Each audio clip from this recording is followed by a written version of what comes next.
Ankh'or. This is a game allegedly about ancient Egypt. I said allegedly because it's a fairly abstract game of tableau building, resource management, and it has some elements in common with Splendor, which is not necessarily a bad thing.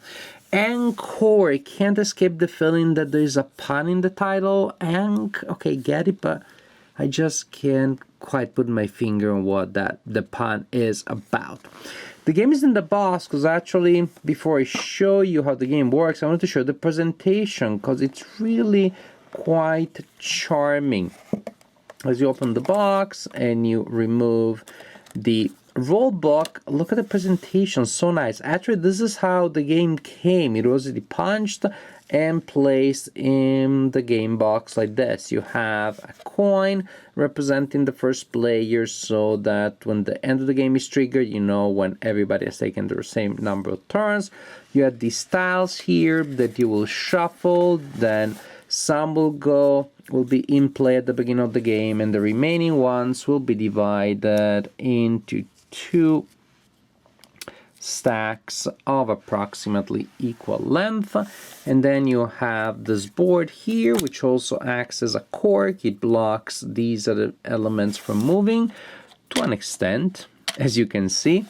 And then we have these discs here, and again here I love the attention to detail, because if you're playing with 4 players, you're going to use all of these discs. If you're playing with only 3 players, only these. If you're playing with 2 players, only these. So they're already divided for you. That's pretty nice. These discs represent different resources. Ankh, which is a special resource.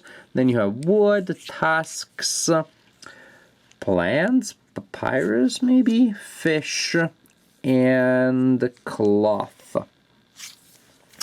Now, this is how the game works. You place this element here at the beginning of the game, and then you place these little tiles here randomly to fill those holes there. Then later you will have resource tiles that will go there under those, and the tiles that I'm placing there will indicate the cost. So to acquire whatever tiles goes under there, I will need a green, a blue, or a papyrus and a fish. To acquire whatever tile goes under there, I will need 2 cloth and a papyrus. So the composition, or I should say the cost of the different things will change from game to game. And here we have a little tile that was hiding there. What are those? You'll find out in a little while. Next, you remember these tiles that I showed you? We draw tiles from here and we place them underneath. These tiles are coded by color and by symbol. Some tiles represent animals. Say you have the jackal. Some tiles have other things. So that one is a storage tile. You'll see what that means. Some have a number of points that they are worth. And then there is another tile that has a scribe symbol, and that gives you the advantage of taking an extra turn when you acquire that tile. So during the game, these discs here that I showed you earlier will be available in a general supply that we place there for now. Now, during your turn, you must take 1 or 2 actions. One is you can acquire any 3 tiles, any 3 resource discs from that area. So maybe I want to take an Ankh and one of these, and I simply put them in my supply area, or maybe I want to acquire these ones. Any combination of 3. I should say up to 3, but there's really no reason for getting less than 3, because the actual taking discs means take 3. At the end of your turn, however, you cannot have more than 5 regular resources and 2 Ankhs. So 7 is the maximum amount of discs that you can have at the end of your turn. So you can take discs, or you can spend discs to buy these tiles. The cost is, as I was saying earlier, whatever is indicated on top. So for example, if I want that tile, then I need a wood and a fish. I take the resources from my supply and I pay them, and I place the corresponding tile in my personal play area to start building my tableau. That slot is not replenished immediately. Then the game goes on, and later I can take another tile, and when I take another tile, paying the corresponding cost, I need to place it adjacent to something that I already have, and say that's what I'm doing. Then later I do that.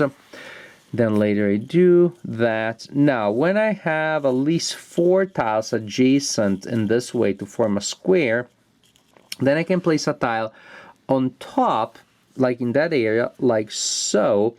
And, oh, look at that, we have an extra Ankh. Who knew? And when I place a tile there, I can buy it at a discount. Basically, when I'm taking a tile on, say, level 2, instead of on the ground, on top of other tiles, I get a discount. That is, I can pay 1 less resource than it would cost otherwise. So that's very neat, but you're not going to be able to do it very often in the game, because the end of the game is triggered when a player has 13 tiles in their tableau. That means, again, 13 tiles. You do the math. You won't be able to do it many times. Now, as for the Ankh, when you play an Ankh, you can take a special action. So actually you can play the Ankh before or after your main action. Remember, your main action is take discs or buy a tile. You can play the Ankh before or after. You can actually play even multiple Ankhs in a single turn.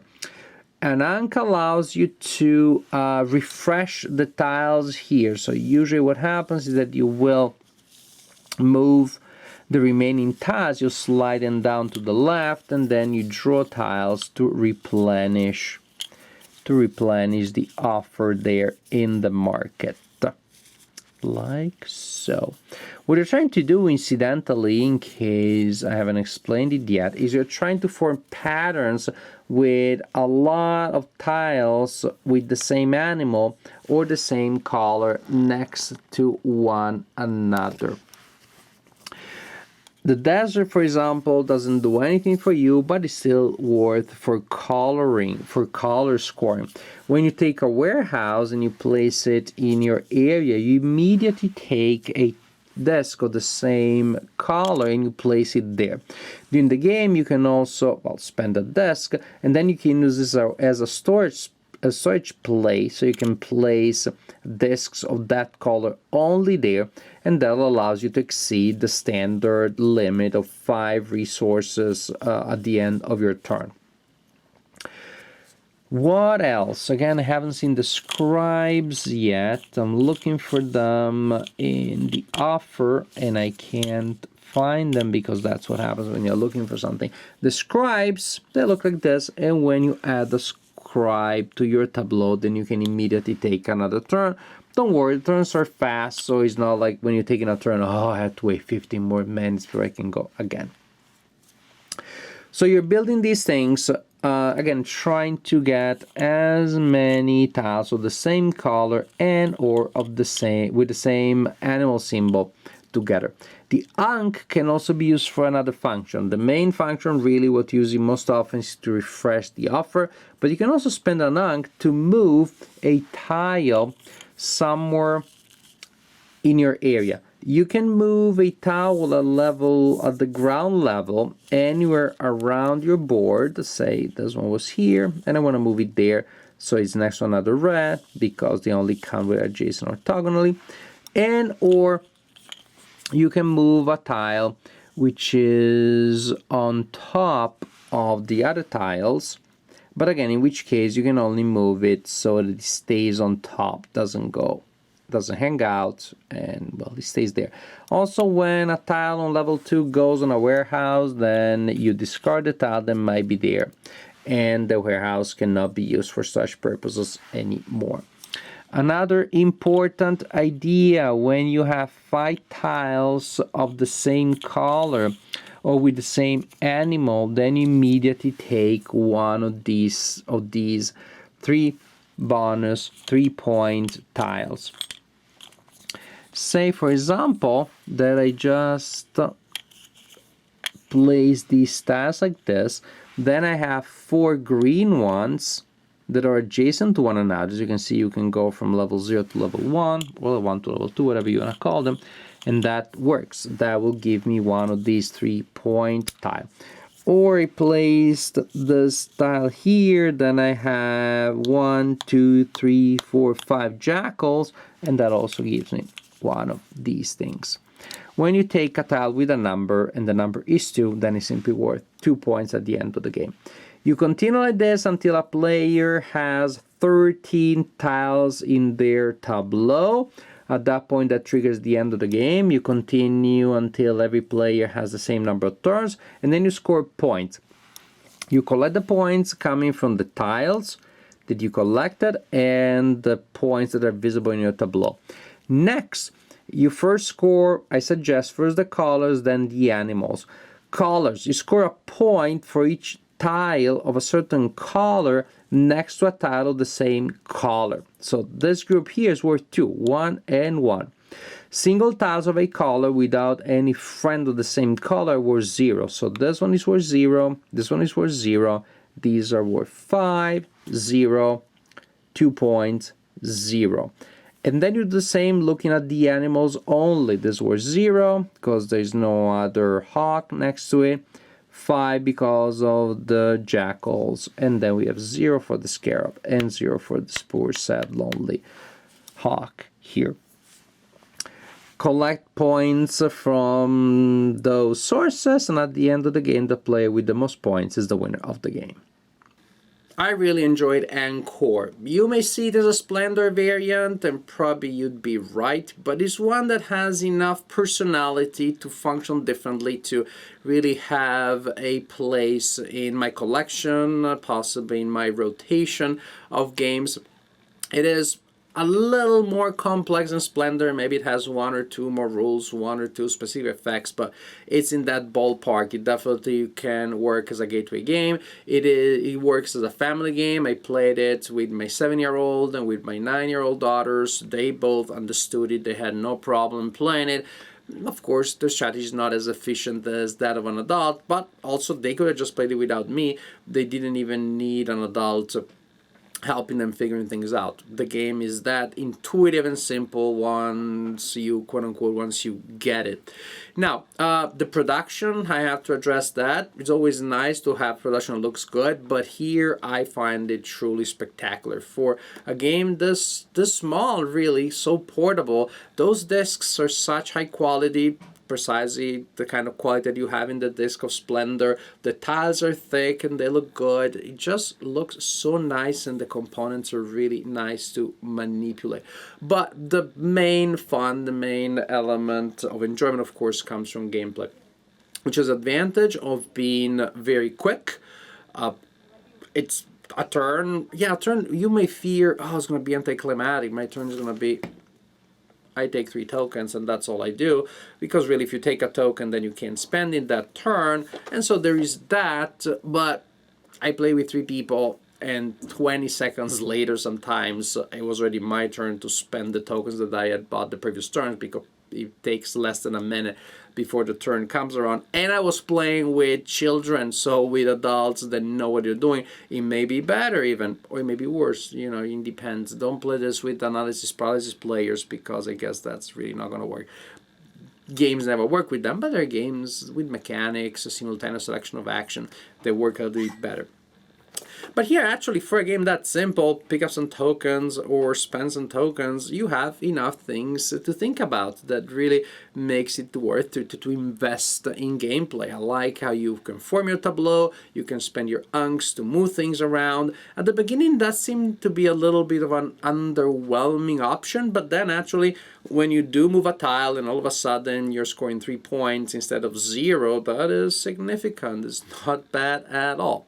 And also, it's fun to be able to determine when to refresh the line of resources, which you can do precisely because you want to refresh it. You can also do because you want to alter the cost of a certain resource, a certain tile, by moving it under another section of the marketplace. And this way, you're maybe you're reserving it, maybe now you move it in a way, in a position where you can buy it, especially if you're seeing that at the present cost you couldn't and the next player maybe could and you want it. So actually it does have that element of indirect interaction. You don't directly attack other people, but you could, if you see that they're really going for a certain tile, refresh it so that the price is changed, or with some numbers of players the tile is simply removed, or you want to get it before they do, etc, etc, etc. So there is that element of indirect interaction you can get into in people's ways, but it's not in a take that fashion, so it doesn't create too much of a resentment or resentful kind of feel. Overall, it's fun, it's simple. I also like how you can manipulate the length of the game. I can try to just get a bunch of cheap tiles and so get to 13 before somebody else builds the amazing engines that I see they're trying to put together. And I also always like that because it keeps people on their toes, like knowing that other people may go for lower scores but ending the game sooner, for I would say for quick grabs that will end the game sooner and will not allow the people with the long view to complete what they're trying to do. And so you're always trying to find the balance there. Ankh'or, definitely a nice game. I love how portable, simple, well produced it is, but most importantly I love gameplay, which is absolutely charming and very, very engaging.